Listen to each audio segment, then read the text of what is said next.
Hello people, this is Osi, and today we are going to spend some time talking about the mad genius of the Avatar universe, King Bumi. Now, King Bumi is arguably one of the most interesting characters in the Avatar universe, not to mention my personal favorite. His lessons with Aang, our hero, start even before the 100 Years' War.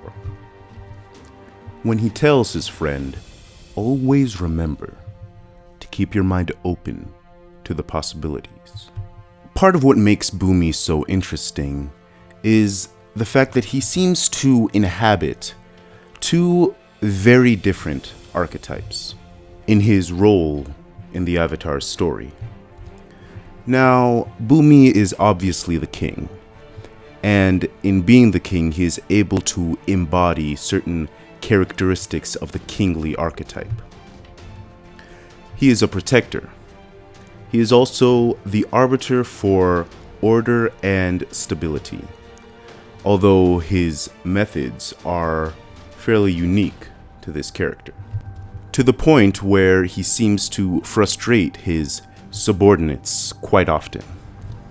He also serves as a vessel for ancient knowledge.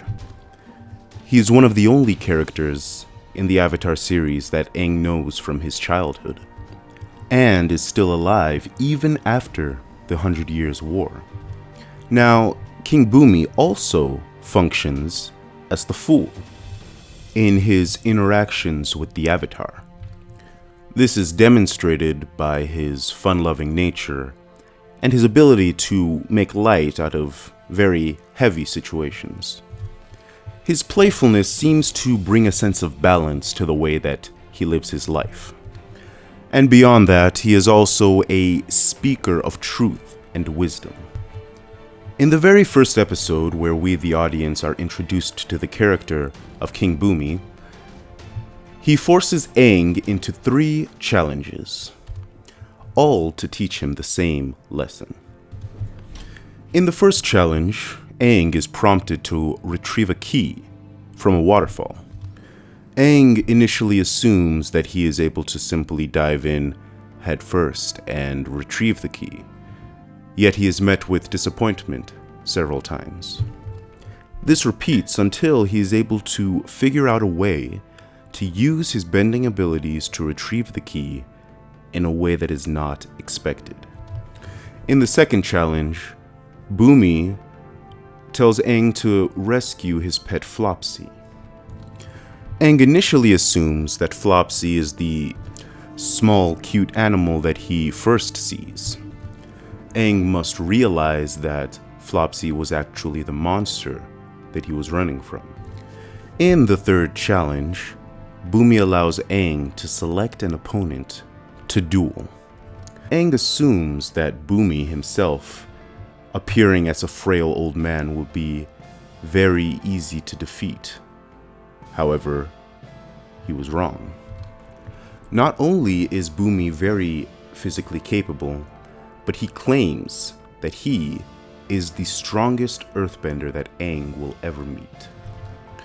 During their duel, Bumi chastises Aang for using, quote, typical airbender tactics.